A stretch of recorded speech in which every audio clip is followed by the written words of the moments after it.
Welcome to New Game Plus. You're listening to a retro gaming podcast where three guys spend 7 days playing one old game and then we talk about it. My name's Dustin. My name's Kenny. My name's Nolan. And this is episode 254, and today we have a special guest joining us on the show. He is a streamer on Twitch. He's a gaming YouTuber. He's played many games on his channel, but now he primarily focuses on Animal Crossing New Horizons. We're so glad to have him here today. His name is Kang. Kang, welcome to the show. Woo! Thank you for having me. Welcome. We're so glad you're here. Would you please just take a moment and introduce yourself to our viewers? Yeah, my name is Kang. You kind of gave it away, but my name is Kang. I've been doing YouTube and content creation for over 5 years now. I started on YouTube, just doing a bunch of random things that I found interesting, like Fallout and Splatoon, whatever. Then I started streaming on YouTube, and that went very well.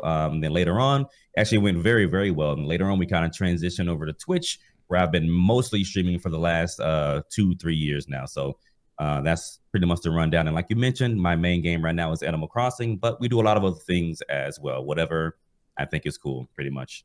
Have you played other Animal Crossing games in the series? Actually, no. And New Horizons was my first ever Animal Crossing experience, so I didn't even know what to expect going in. I wasn't even gonna play it. You know, everybody was all hyped and excited about it, and I'm like, okay, whatever. Let me just play it and see what it's about and see if I like it. But day one, the first day I played it, I literally fell in love with it. I was like, okay, now I see why people like this game. This is actually a lot of fun. So I was really excited to play it every single day. Because the game kind of flows with the real passing of time. Yeah. So I was excited to play it every single day, and it's been a wild ride ever since. It's a good intro to the series. This one's insanely good. The other ones were good, but this one's like next level. It's insane. Do you do any of those time skip, time hop things? No. Time hop. Okay. It's cheating. I just go day by day. It actually, that's better for content, in my opinion, because I have something new to look forward to every single day that I play the game. I don't have to rush and try to see everything all in one day and then run out of content. So I just take it day by day. Whatever happens, and we just keep it moving, Yeah. Okay, so I have heard that you either proposed or got married, and Animal Crossing was a part of that, even with a gender reveal recently. Can you tell us a little bit of that? Well, my wife and I, we were going to get married in March, but because of, the pandemic and everything that was going on, we kind of had to either postpone the wedding or just make a lot of changes to the wedding. So we decided to have a little small wedding with just, myself and her in the officiant at a little small place. That actually didn't go very well either because the officiant was late. He didn't even show up. So we were going to live stream the actual wedding, just myself and my wife and the officiant.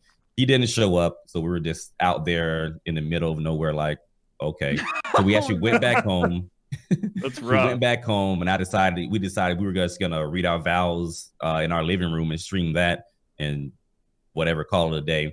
Then the officiant finally called us, and he was like, sorry, I had a family emergency. You can come back and do it if you want.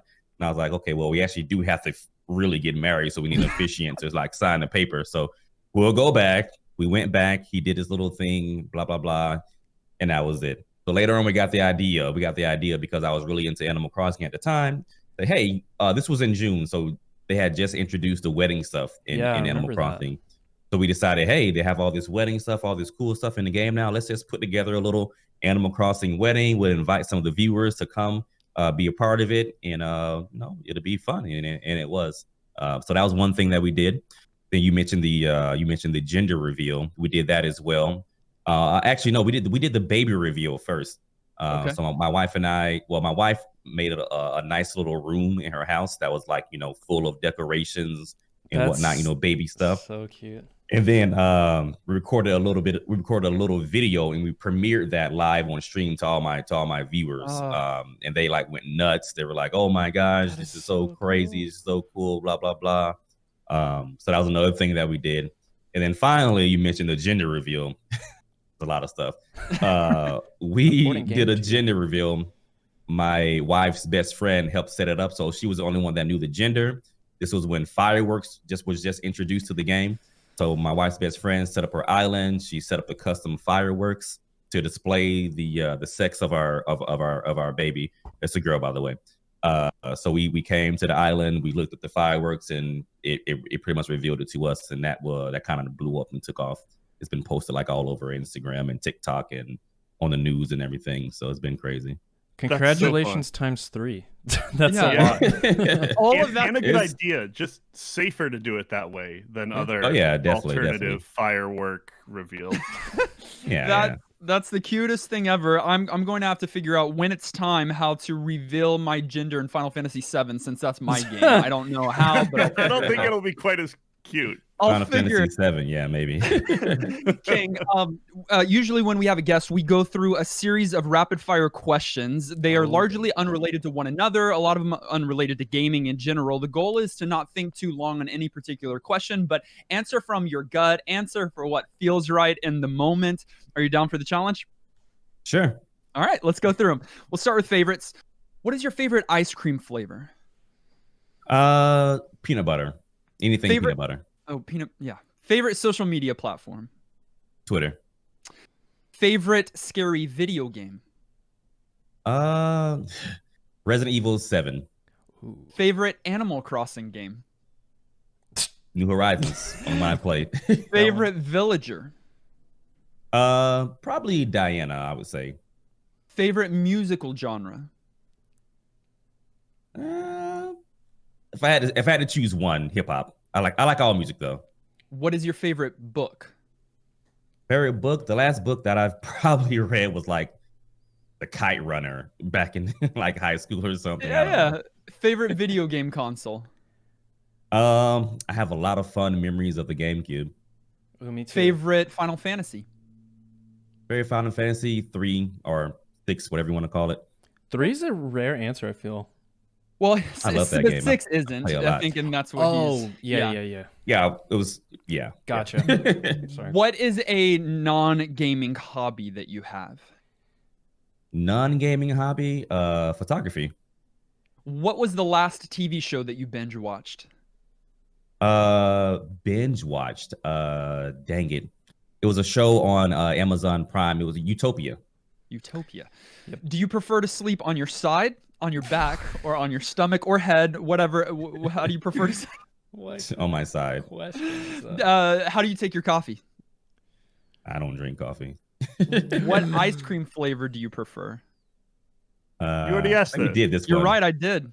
Peanut butter. What Harry Potter house are you in? I've never seen or watched Harry Potter. Do you like ice cream? Just kidding. We're Dustin. not an ice cream podcast. And finally, which classic retro video game is so incredibly difficult that no matter how hard you tried as a kid or as an adult, you're never able to actually beat it? Ghosts and Goblins. Yeah, exactly. So join us this week as we talk about our retro game of the week, Ghosts and Goblins. Overview. Ghosts and Goblins is an arcade game. It was released in 1985. However, we played Ghosts and Goblins for the NES, which was released in America in 1986. The game was created by Capcom, but the NES port was developed by Micronix. So that's the variation there, but it's associated with Capcom. Capcom created this series. It's a side-scrolling platformer. Sorry, it's a classic, with a capital C, as Kenny likes to say, side-scrolling platformer. And you heard me right earlier when I said 85. It's an early platformer. It's an early NES title, for sure.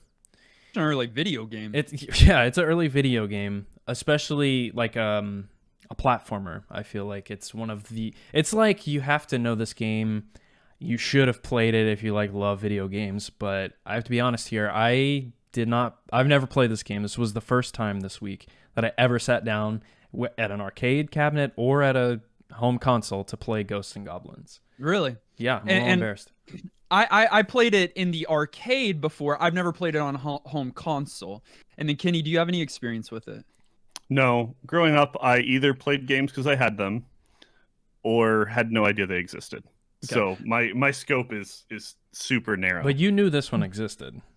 right? By reputation later, like Right, since right. we've started doing podcasts about old games and doing research, we're seeing lists of hardest NES video games of all time and hearing people whine about this one frustrated me the most or this one frustrated me the most. Like by reputation, I learned about Ghosts and Goblins, but I haven't experienced it either, Nolan, until this week.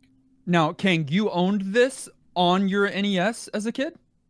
Yes, I actually did. I'm not sure how I acquired it. My mom used to work in a thrift store, and that's how I got my NES. Ooh, So I probably nice. got it from the thrift store she worked at. But yeah, I played it as a kid, and I could not beat it at all. I played it over and over and over again. I could not even make it past the first level. The game was so difficult. But yeah, that was my experience with the game. But I did physically own an actual copy of the game. Nice. Did it kind of turn you off to video games? If that was like an early one that you played? No, not really. I just put in something a little bit easier, like Duck Hunt or Mario. Fair enough. Actually, Mario's kind of hard too. Yeah. Old school And I feel Mario. like as kids, we have a lot more tolerance for that. Like I'd replay something I couldn't That's beat true. lots and lots of times and still have fun just playing it. Yeah. And then like you get to the second level and you feel like a champion. You don't have to beat the game. You just have to, I don't know, do better than you've ever done. Here's what you're doing. That's funny you bring that up because I think a lot of that's missing in a lot of gamers nowadays. A lot of gamers, they like give up way too easily. If something gets hard, they just want it to be easy, but that old school mentality of just, I'm just going to keep trying until I get it beaten. I don't see that a lot of days, You've got I don't hear it a lot. Right. You've got a subset of gamers that do like that punishment type situation, right? With Dark Souls. Yeah, Nolan I even like likes Dark that. Like this is the prequel to Dark Souls, by the way. And It kind of is in tone and everything, yeah. So there is a subset, but yeah, generally speaking, gamers today, it's that whole time thing. Like we don't have the time to sit there and play the thing over and over, and we want that quick satisfaction. Yeah. Right. It's pervasive in everything, right? In culture and in our social media platforms and everything, but in video games today too. So I think the majority of people, we'll talk about it when we get to aged, I'm sure. A lot of people in 2020 trying to come back to a game like this where there's only 6 stages. It's not long. But you might never beat the game. Right. is a different experience. Well, they're designing games that way too. So like in newer Marios, if you fail too many times in a row, they give you this like star at the beginning of the stage, and you're like, here, you can fly to the end. right. Okay. Yeah, I Or do you recently want to picked turn up. down the difficulty? Yeah, is at it any hard moment. for you?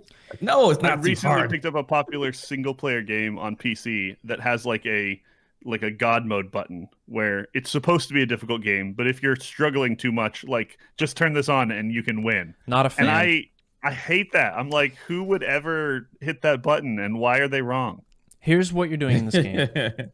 You're killing ghosts, goblins, and other monsters while trying to save Princess Prin, please. Princess Best name. Prin from a demon lord. It's a pretty scary looking one too at that. But you use daggers, spears, other sharp objects to kill those enemies and to complete the level. So you're Dustin said there's only 6 stages and it's not a long game, but it's just kind of going to the right kind of platformer, killing enemies and trying to save the day. Did you say who she was kidnapped by? Because I'm pretty sure it's Satan. It looks like Satan. It's some kind of dragon, Satan, something. Yeah, I mean, he has a name. It's like, it's not Azeroth. That's something else from another fantasy game.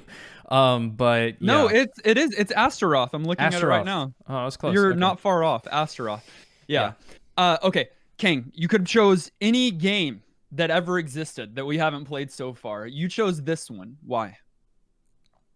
Well, like I said, this was a big part of my childhood, just trying to beat this game, playing it over and over again. And I know how ridiculously difficult it is because I couldn't beat it. I'm a gaming god, but no, I just know how difficult it is by hearing other people talk about it. So I thought it would be a pretty fun experience for you guys. Yeah. Well, thank you for making us suffer this week. I really appreciate it. Yeah. Gameplay. So in Ghosts and Goblins, you die and then you die some more. Yeah. Then you occasionally pick up a different kind of weapon to And? try and not die, and then you Then? die anyways. Okay, look, let's And talk then about you why... find a significantly better weapon, and then you die. You're still about to die say a lot. that. Okay, Guess okay. what? Yes. Let's talk about why that's happening, though. Why is it so difficult? One, I'll throw this out there. The swarm of enemies that they throw at you, it's one of those games where, like, you've played games like this, especially on the NES, where you kill an enemy, and maybe if you go too far to the left and then go back to the right, it's respawned. Okay, that is multiplied by 1,000,000 in this game, because you don't even have to go like left or right. You just kill something, and then something spawns behind you, in front of you, above you, all over. They just keep coming, yeah. And then it's like, okay, deal with the situation and take 2 steps. That's why the game takes so long to beat. So, like, the swarm of enemies is too much to handle. Something that I was proud of myself for is that I did the first play this week, and I'm not the best platformer. I'm far better than No, you're Kenny, but far worse than Nolan. Far is a big word. Kenny, I would love to watch you Please play defend this Okay, game. far may not be a big enough word.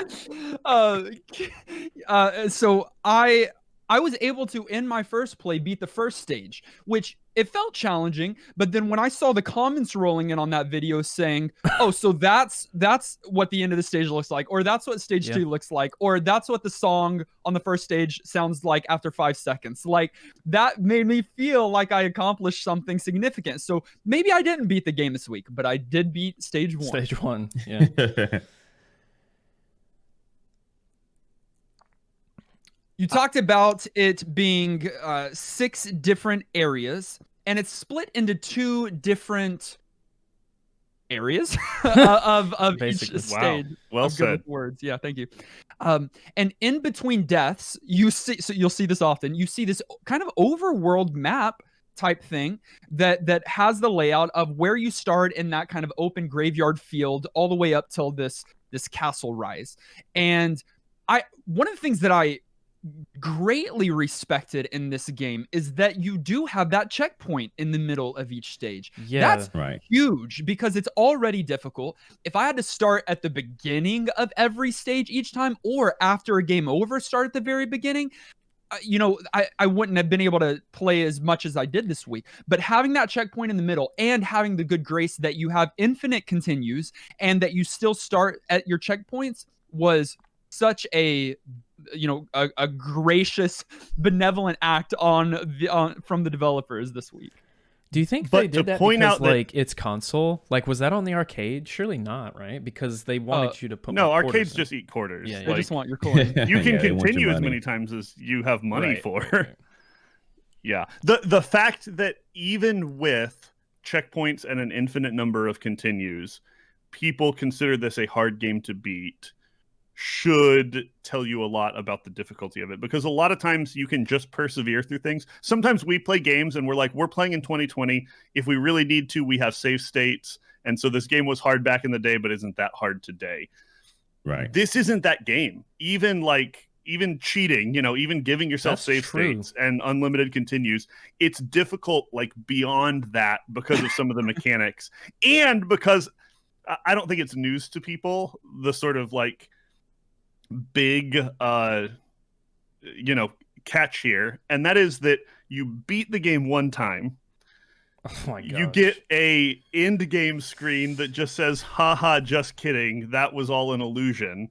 And then you're asked to go back and beat the game again on, like, a new game plus mode. It's such a tie-in where you have to play the game again on a higher difficulty setting. That's so Yeah, crazy. I never even knew that. I never really? even knew that. I think I may have beaten the first level maybe once ever, and then it just never happened again. But I didn't know you had to beat the game twice. Yeah. Get the and real that ending.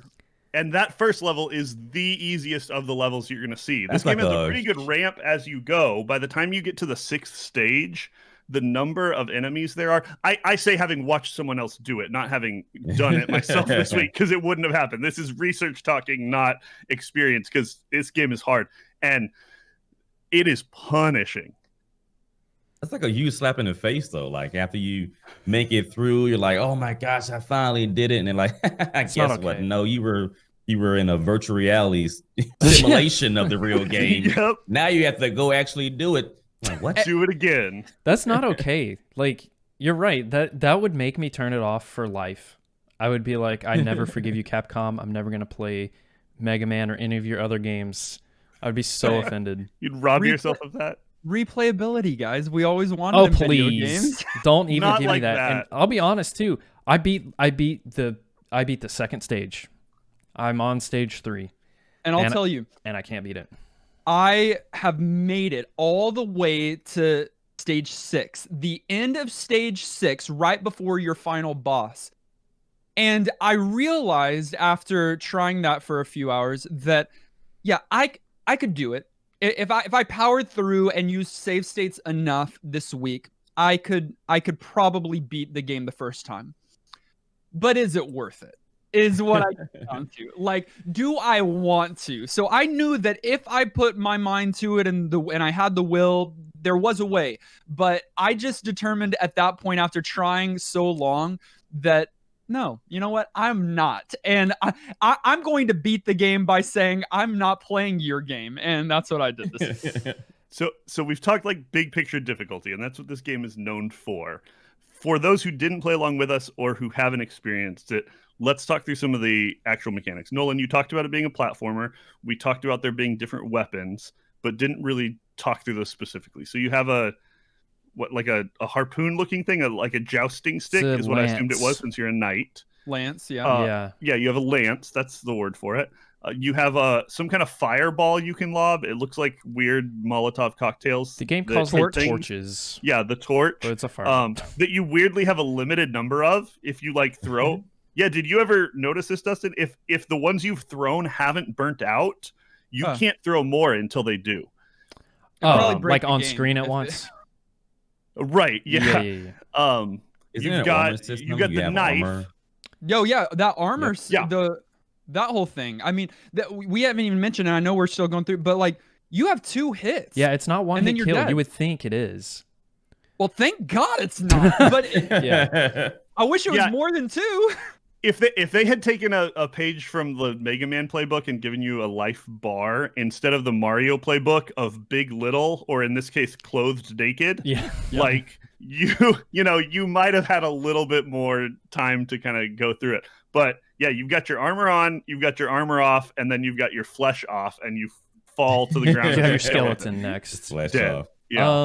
Well, no, arcade. Remember, like they couldn't do that. Someone would be standing at the arcade cabinet all day. People are waiting. You gotta take turns. So like, yeah, 2-hit kill. But it doesn't matter. Like, it's very, very, very easy to get hit because of the nature of the enemies' pathing. They're so jerky, especially flying enemies in this game, dude. They'll be like doing a thing. You're like, okay, I see your pattern, and then whoop, they just hit you. And you're like, oh. It's those red devils in particular. Yes. They look like red little demons with wings. The coding on those are so mean. They're like 3 times faster than you are. But not only are they faster, it's not like they're going in a rhythm or rotation that you can learn. You can't learn them. Yeah. They're literally dive bombing you wherever you are. That's the code. Wherever you are, attack. Wherever you are, attack. And then they've got projectiles later on as well. So like, it's just double the trouble and not double the fun. So sometimes when you see punishing things like that, or the randomly spawning enemies, I'm like, the developers were just trying to make it hard, make it replayable. They weren't really being mean to you. They were just wanting to give you a big challenge, whatever else. But I don't buy that in this game. I think they're full on just being masochists, because you have stupid little gotchas. Like at the end of, I think, the 6th level, if for some reason you don't pick up a specific weapon that you don't know you have to pick up. Yeah, if you don't pick up the shield and beat the final boss of that level with the shield, it literally just pops to a screen that says, oh, you did that wrong. You've got to beat the boss with a shield. How about you try again? And pops you back and makes you replay the whole level. The hardest level you've played yet. Wow. For no reason. Just to artificially increase difficulty. I think somebody was cruel. Kang, did you have a favorite weapon when you played this game? Like, speaking of the shield and the torch, did one of them like stand out to you as better than another one? Yeah, probably the fire thing you were talking about. Is that a torch? I agree. Yeah. I think it's the best. I think it has like a bigger hitbox or a hurt box. Knife for life for me. Dagger candy. That's what I use. So fast. Yeah. I like torch. Yeah. Because it lingers for a second. Like, it seems to be, you seem to have a higher chance of hitting an enemy with it. Maybe that was just me in my own head. Yeah, you can just toss it out and just leave it Yeah, for a little bit. I think Like there's certain protection. enemies it was like better at those weird little like horned things that kind of stand there for a little while. They worked really well on. I You feel guys like are giving me, I like- never got there, but when you get to the later levels, I don't think it can keep up. I think you just have to have that faster attack. You guys are giving me like flashbacks, like trauma as a child by describing the game. Like I haven't played it since I was a kid, but now you're describing it, and I'm like, oh, I remember those flying things. Oh my gosh, and then all the enemies, and then oh my goodness, repressed yeah, memories. I'm glad I didn't. Playing I'm that sorry, game guys. as a kid, did that develop you into liking games that are more difficult? Or I mean, See, we've talked about two games this episode. We've talked about Animal Crossing on one hand, and we've talked about Ghosts and Goblins, two completely different games. I wonder, hey, I'm no psychologist, but I wonder if now Animal Crossing is your game because of the trauma that Ghosts and Goblins the did. PTSD. No. Actually, I do like harder games. I like the challenge. So I'm not just an easy game guy, but I play all kinds of different games. But I like relaxing games as well. I like community games, you know, because I am a streamer. So that's why I like Animal Crossing a lot. It's relaxing. You can build a community around it. But I do like a challenging game that's actually fun as well. We talked a little bit about Dark Souls earlier. Mm-hmm. I'm not the hugest fan of Dark Souls because I kind of feel like we're the same way with Ghosts and Goblins. There's a little bit of artificial difficulty tossed in there with just the wonky controls that don't have to be wonky and just weird things they toss in there just to make the game harder. It's like, this doesn't have to be that way. Yeah. Why is this that way? I don't want to play a game that's just hard because it's weird. You know what I mean? Right, so right. Yeah, you mentioned Fallout as one of the games you played in the past as right. You know, something that you streamed a little, and that one's no walk in the park for sure. Oh yeah, no. But I mean, I've been a variety streamer for a long time, so there's literally like dozens and dozens and dozens, probably hundreds of games that I've played by now on stream and making videos for. So I mean, I can't even think of them all right now, but it's because there's so many. Any game you probably can name, I may have played it and I may have beaten it. But yeah, Animal Crossing is just the main thing right now because it's, you know, it's fun. It's just fun. One of the things that what was most difficult to me or frustrated me was the fact that you have no control over your jump after you jump. In a lot of games, even Mario, I believe, right? You have some control. You can change directions. You can change momentum after you jump. This is one of those games where once you're in the air, you're going that direction, you know, whether you like it or not. That's what you're doing, which in platforming's already difficult. It doesn't and feel if you're nice. having to do it with the thousands of ghosts and goblins that are flying at you, it makes it just extra hard. That was probably one of my, if I could tweak one thing besides halving the enemy spawns and all of this, that would probably be the one thing that I was like, hey, let me feel like I have a little bit more control over my character so that when I fail, it's completely in my hands and not on the mechanical side of the game. Yeah. And some of those jumps you're being forced to do are blind too. Yes. You don't know what's coming up and can't see platforms. You got to just figure it out. Like on stage. That's always tough. That's where I'm stuck. Sounds so much fun. It's just like you have to have flowy controls in a platformer. Like if I'm mid-air, I want to be able to go back left and right. And so I'm glad that like the industry figured that out. I mean, Nintendo did and kind of defined the standard for that. But here it's just like, yeah, I don't like the whole locked in momentum once you jump thing. Didn't they change the jumping mechanics in Mario 2? Like the lost levels wasn't a little bit different than the first one? I think so. I haven't played that one very much. It was harder, I think, right? Yeah. It was harder. Man. I'm not the subset of gamers that's like, I want my games harder. I'm fine with a walk in the park. I'm an Animal Crossing kind of guy. Oh, okay. I normally play games at like the hard difficulty, not the hardest. I don't really go for the hardest because I'm not trying to prove anything. I'm like, I'm not trying to be like, oh, I can beat the game on ultimate level. I'm like, who cares? Who cares really? I'll play on hard. Maybe I won't play on easy or normal. I'll play on like a step above, but not like the hardest. I'm like, nobody got time for that. I'm not trying to. No, I don't want to be anything to anybody. Exactly. Like, okay, if you guys want to see someone that can beat the game on the hardest difficulty without getting hit once, I'm not your guy. I don't It's care on to be. YouTube. It's out there. Yeah, you can find it. Yeah, exactly. Aged.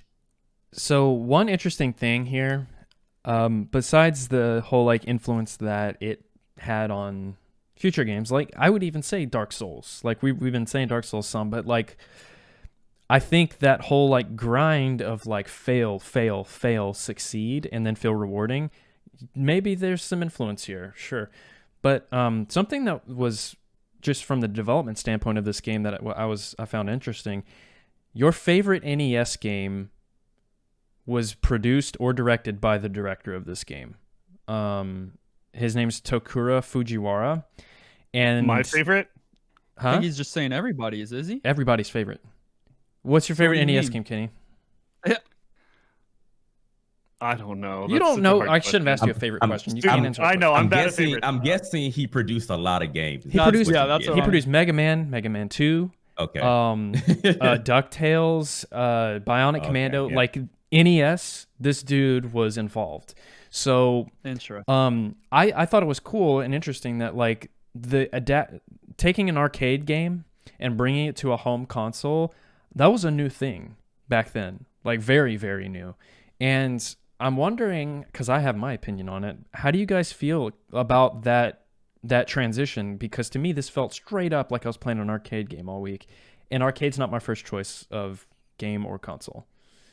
Yeah, I think sometimes it works. I think part of the artificial difficulty here is from its origin there. You know, like arcade games, again, we say it all the time, but they're designed to eat quarters. They're designed to make you want to come back and try again and feel like you could have beat it, even if you can't. And I think a lot of that is a remnant of this. I think if they had said, people don't need to come back and play the whole game a second time, like what a slap in the face, added 2 more levels and dialed back the difficulty by 30%, I think this would have been a classic that was loved like for the game it is and not for the punishing, challenging gauntlet that it is known as. Right. Like, I feel like there's something to that difficulty though. Like I think that's part of its lasting. Like that's why I think That's people why remember people it. remember it. Yeah. Yeah. That's I true. guess there's a lot of people that are remembered for a lot of things that aren't good.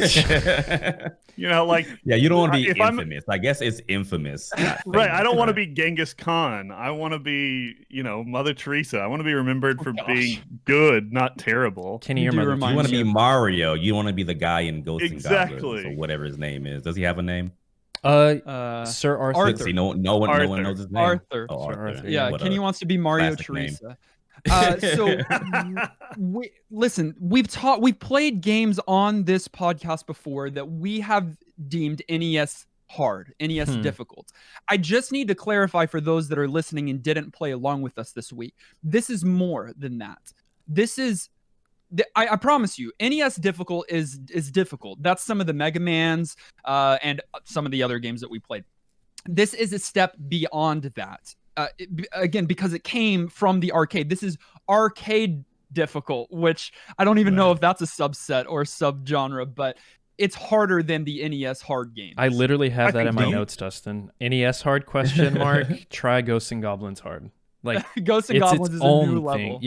Yeah. Do you think the game was good, like mechanically? Because like when we talk about like Mario is like a standard for how video games should be. Like when you go back to the old school Mario, they introduce small concepts throughout the first level, and then they have you do those concepts. Okay, here's an enemy. Here's one little Goomba.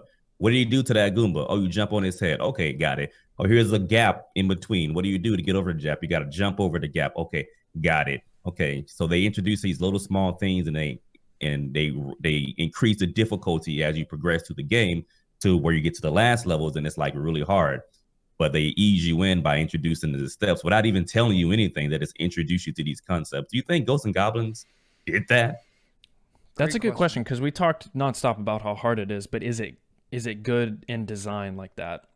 Yeah, I think comparing it to Mario is going to be tough because that's like the perfect game at that.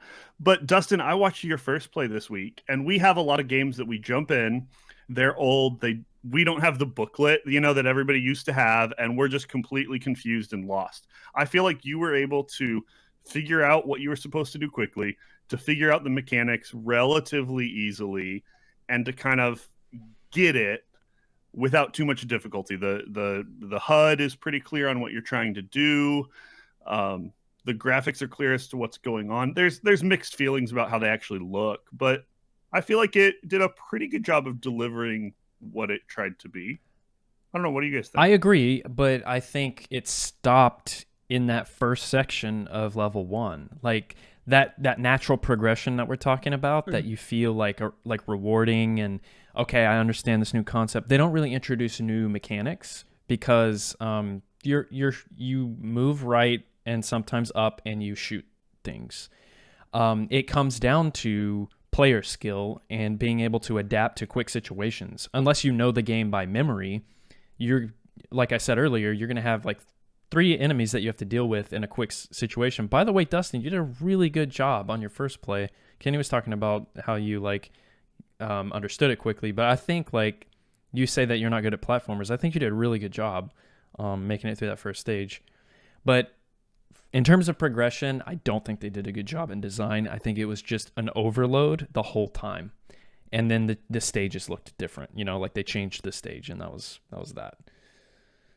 They gave you some new enemies throughout, but the enemies do operate differently from one another. So that is impressive that there's a kind of a wide variety of enemies and for bosses. such an early game.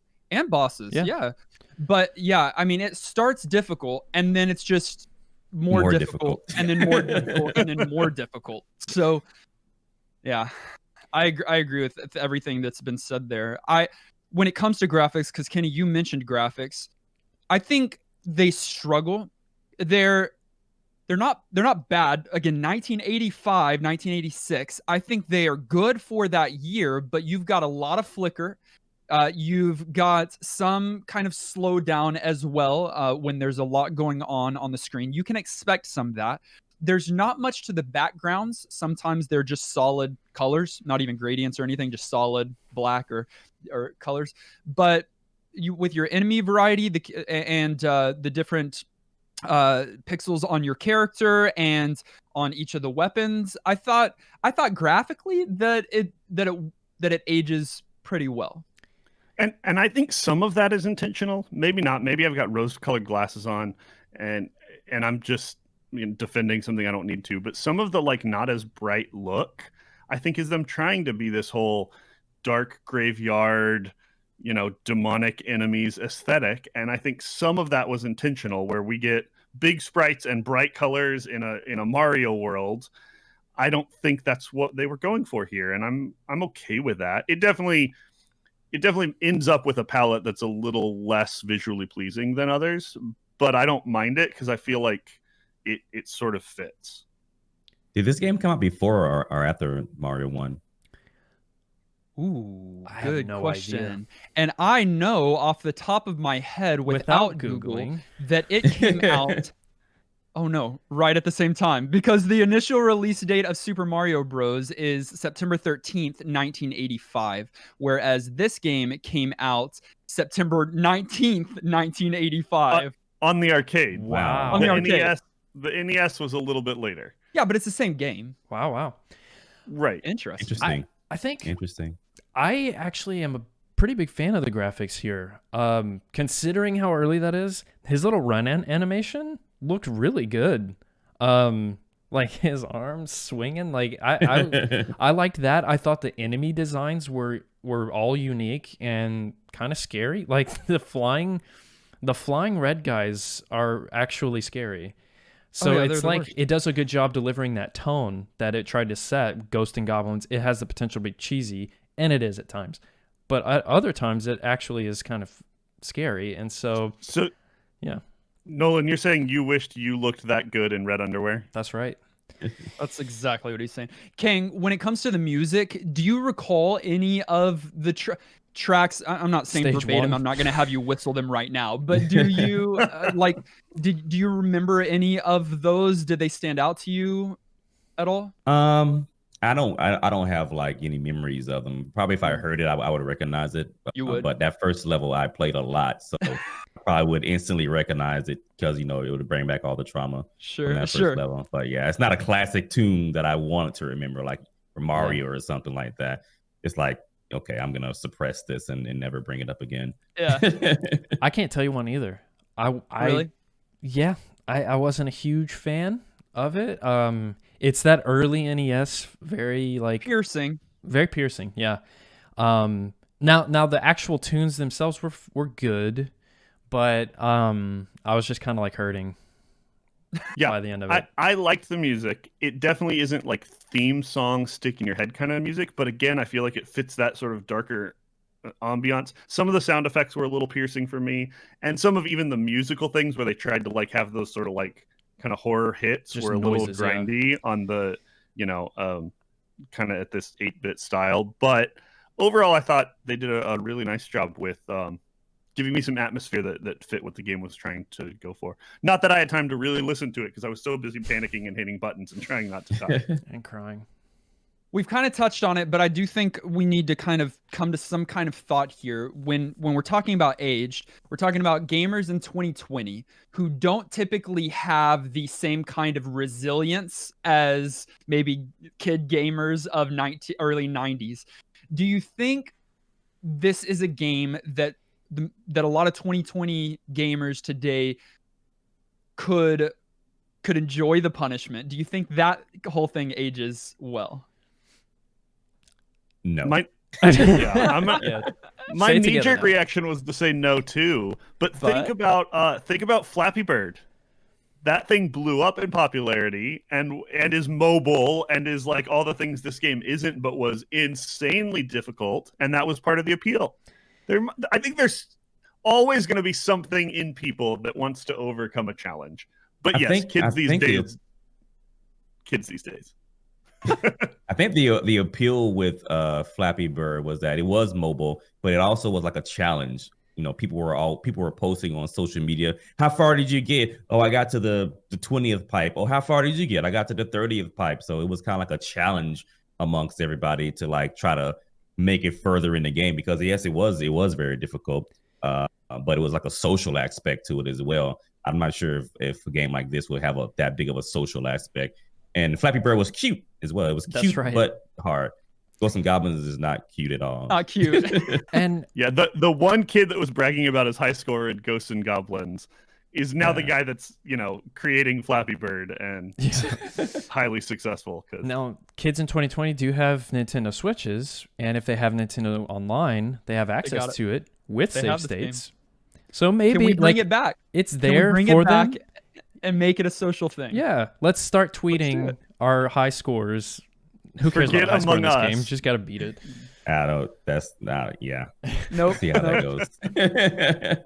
So this game, as we've already talked about, started on arcade, then it was ported to everything, and then there were sequels. So Ghouls and Ghosts came after this, and then Super Ghouls and Ghosts, which I believe was the first one for the Super Nintendo. Yeah. And then there were a few different spin-offs, different series that kind of expanded from there until we got 2006's Ultimate Ghosts and Goblins for the PSP. Finally, there were a few mobile games in the series in 2009 and 2010. So there are a lot in this. It was successful enough that they got to keep creating games in the series and even have spin-offs. So that's impressive. Interesting. I never knew about the PlayStation though, or the PSP one. Yeah. If you want a copy of the NES game, if you want the cartridge, it's only $12 used. That's not bad, cheap. And that would be very cool to own. But if you want it brand new, $700. Oh my God. Is that the highest so far? That's one of the highest. That's a bigger jump than we usually see. Usually if we see a game that's super popular or like that wasn't released a lot, like it's higher to get it no matter what, and then even higher. This one's got weird cult status for it's because collectors want it, but people don't actually want to play it or open it. Yeah. It's because all the used copies have the blood and sweat. It. It's stained with blood. Is unpainted. Yeah. So Kang, along with your peanut butter ice cream, we have a brand new cartridge coming out to you tonight. All right, no, we don't. Final thoughts. the end of our episodes, we're going to allow each of us to give our final summary thought on the game, concluding with our guest's final words. So, Kang, we'll come to you last. Kenny, the best at platformers amongst By us. far. Would you like to give your kind of conclusive final thoughts? Yeah, I'm super glad we got to play this game, but only because I feel like it's a retro gaming rite of passage to suffer through it. It absolutely destroyed me, and I will always remember this game as easily the hardest NES game I've ever played. I thought maybe Top Gun, maybe Battletoads. There's some tough ones, even some others that people say are tough that I feel like I've been successful at. Bionic Commando, Ninja Gaiden, whatever. But this is in a whole nother league and super hard game. Too hard to actually recommend that people play it for pleasure, but hard enough that it was fun to like say that I've at least tried. So that is Nolan? Wait, so you give a New Game Plus?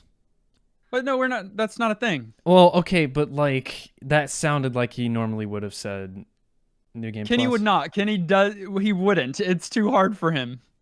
Okay. Yeah, I don't have to say, but yeah, if I've given less difficult games not an official status because of difficulty. So just think of that. Remember that.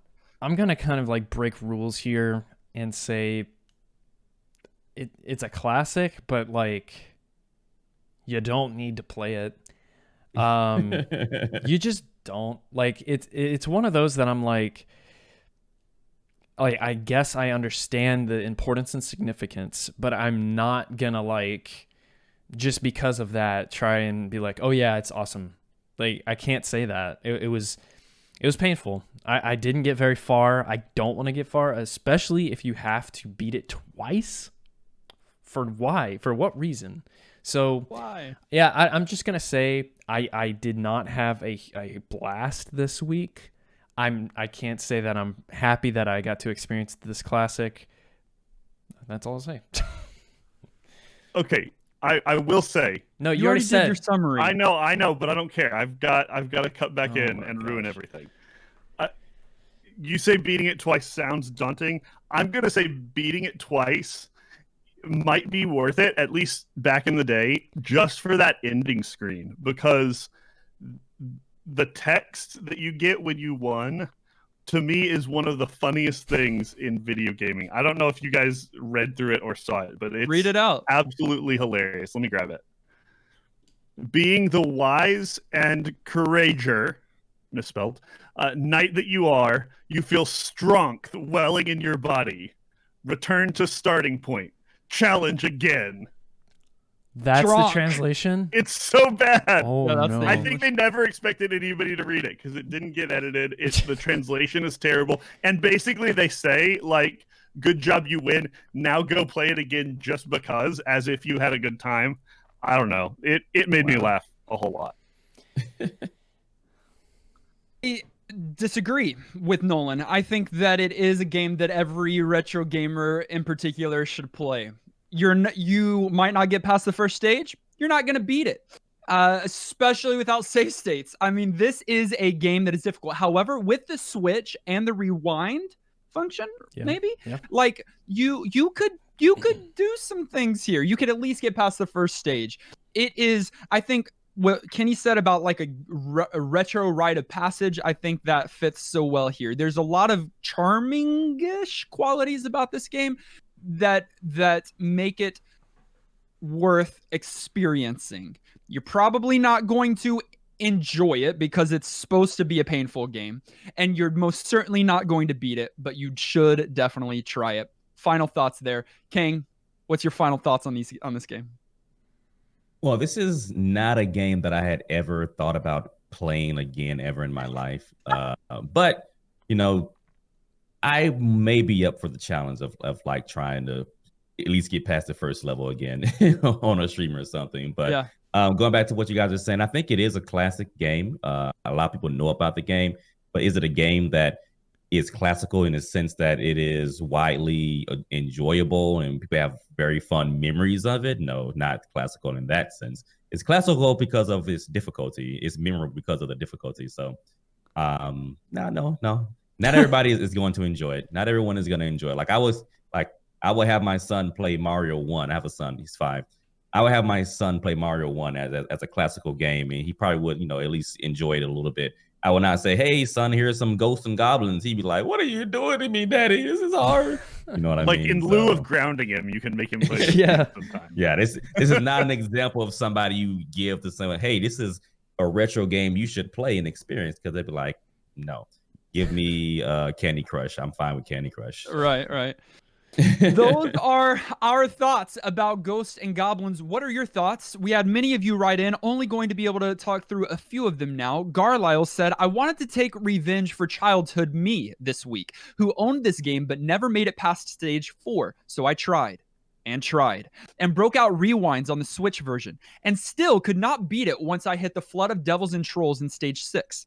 The randomness of enemy patterns combined with rarely ever having more than one hit to spare makes this game a special kind of hell. One that, admittedly, I still kind of enjoy. But if this had been my first experience with it this week, my response probably would have been far colder." It's like you said, Kenny, Exactly. even with cheats, it's not going to help you. Like, they designed it in a way that you can't cheat even and win. The Gaming Druid said, "This game gives me indigestion. Its difficulty is not the result of well thought out level design, but rather it is the product of terrible physics. The frame rate is the consistency of molasses. The fact that you have to beat the game twice in order to get the true ending is the biggest troll of all time. This is one of the only Capcom games to have next to no redeeming qualities." Wow. "No NGP here. Gonna play some Mega Man X to get the molasses taste out of my mouth." Molasses. No taste. Redeeming qualities? I mean, yeah, the graphics are good. I mean, how does he really feel about the game? Yeah, Did he tell go us, into that? I don't think he really went into how you felt about it Just like talking to your Now- therapist. anymore. Clint wrote in. Clint, I believe, was the only one in our community that beat this game not only once this week, but twice. He said, no way. "I grew up playing the graveyard level of this game, and today I finally saw the second level, and all the rest of them. After everyone's comments on the game this week, I wasn't sure the game would feel as fun as it did back when I was young, but the mechanics of the game shine in true Capcom fashion. Wow. I run and gunned my way through the game not just once, but twice to reach the final credits. I certainly feel like the black sheep this time around, but I think this one is definitely worth a play." Running gun's a stretch. That's a If you work want- of fiction there. Yeah, if you want hard but rewarding, That's a play lot. Contra. I don't believe No. him. I don't. I know he I used streamed to in love Contra Discord, too, yeah. but I don't believe Did you him. say you don't believe him? No, I think he's lying. He's not I think he just wrote a short poem Yep. Yeah, that yeah. he just read. wrong. I'm just kidding. I don't know the guy, so I'm just joking with you. But you're a liar, Flynn. You're a liar.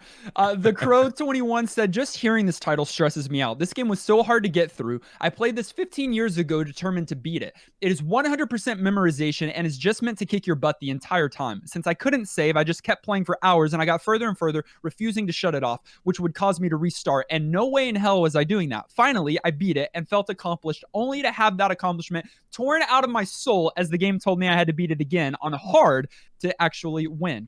Beat it on hard? What was this difficulty then? I immediately shut it off. It's a good game if you enjoy a challenge, and any retro player should play it." Wow. And then finally, we've got Saint Minister, who said, "Fun fact, Ghosts and Goblins was developed by the descendants of a condemned 14th century cult as a contemporary form of self-flagellation. Flagellation. Flagellation? Flagellation. Today, it has found moderate success in developing nations as a progressive alternative to shock therapy." Okay. That's all he wrote. Oh, it ends. Nice. Thank you for sending in your thoughts and commentary. Thank you for all of you that played this game with us this week. It's Kang's fault, so you can write him any nasty emails at kanggaming@aol.com. I doubt that's his email. Yeah, exactly. That's where all the angry ones can go. As we put aside Ghosts and Goblins, we're going to randomly select the next game that we're going to be playing for the next 7 days. Before we do, King, out of any game that is 15 years old or older, is there any game that you think, hey, should definitely be on our list so someday we play? Anything off the top of the head? there was this game that I used to play as a kid as well. It was like these two little bald head ninjas, like baby ninjas. Wait, Bald what's the head name of the baby game? ninjas? wait, what? Bakuda Upa? And it was kind of hard too. I can't think of it. I used to play it. Baby Ninja. Oh man, Was it on it just NES came as to me. well? I'm pretty sure. I'm gonna. This is I guarantee you my somebody Google listening- search results are gonna be weird. Yeah, they are. Bald head baby ninjas. I'm scared for you. That does You're sound right. like that one game we played on the podcast, Bakuda What, Upa. Bakuda Upa? That Japanese game, yeah. What's it called? There's no way. Biochemical Bakuda Upa or something like that. It's Japanese. No, that was like overtly babies. I don't think they were Bald-headed ninjas. Ninjas NES. Bald-headed Ninja baby. Gaiden? Okay, maybe they weren't kids. Maybe they were just like short. The Legend of I don't know. Kage. I don't know. We'll I make guarantee sure- you somebody listening to this episode knows exactly what you're talking Yeah. about. They're gonna drop a note in Discord to And it let was everybody like, know what game to go play. It was like top down, so it wasn't like a platformer. Oh, okay. It That's was like helpful top too. down action Right. going on. I don't know. But anyway, if you can find what game that is, Yeah. it's a pretty cool game. It was kind of hard too. I never really beat it, but yeah. Our community will definitely find that out. We'll make sure that it's on the list. But right now, we're going to randomly select the game that we're going to be playing for the next 7 days. And it is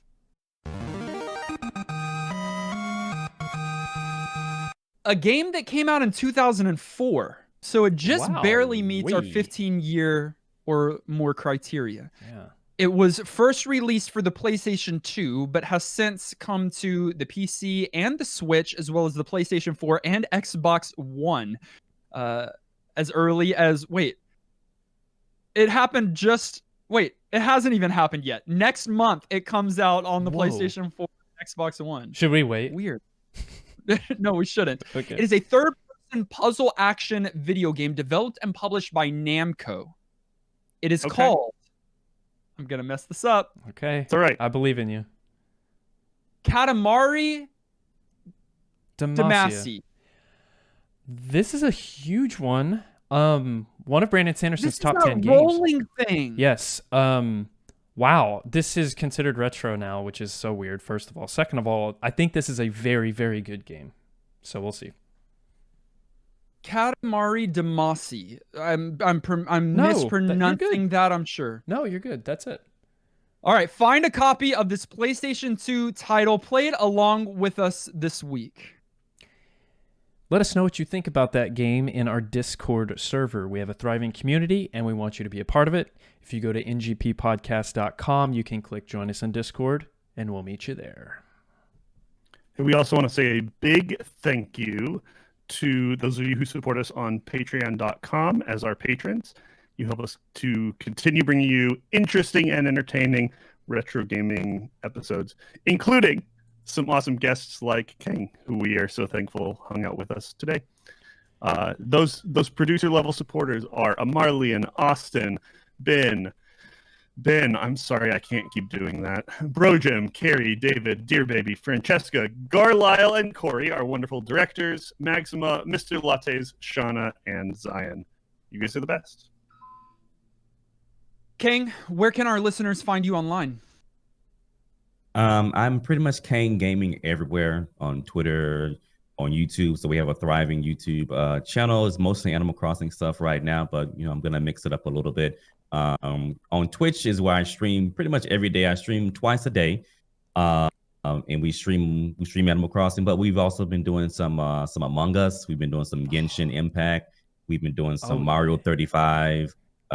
We've been doing like I mentioned earlier in the podcast. I pretty much just play whatever I want, whatever I think is cool. We've been doing some Jackbox. The new Jackbox 7 came out. So yeah, we do a lot of different things. And Animal Crossing. So. I know that you've done some scary games in the past. Do you have any scary games planned for Halloween? Actually, I just did Phasmophobia in VR a couple of nights ago, and These guys are talking about trying to make us play it, and I'm so bad at scary stuff, and I hope we don't do it. Is there footage of you out there playing it? Oh yeah, it's okay. You can go to my Twitch channel and there's a video, there's the archive. It's funny because my channel used to mainly be horror content, if you can imagine that. So we used to do a lot of horror games. So like, the Evil Within 2, Dead by Daylight, Resident Evil, Last of Us. So we used to do a lot of that stuff. I've kind of gotten away from horror content because it's anxiety inducing. But every now and then, some of my viewers want to see some more horror stuff. So yeah, we did Phasmophobia recently. They probably want me to do some more stuff later, and I'm like, yeah. No. Animal Crossing. Scary. Maybe if they convince me enough. Well, thank you so much for joining us today. You've been an incredible guest. You can also find us on our social media: Facebook, Twitter, Twitch, YouTube. All of those links are in our show notes. Listen directly on any podcast provider of your choice. Make sure you subscribe so that you are the first to get new NGP episodes. And while you're at it, leave a kind rating and review. This episode was edited and produced by our good friend Tom Tate. Join us next week as we play Katamari Damacy. Until then, I'm still Dustin. I'm Kenny. Nolan. That's Kang, and this has been New Game Plus.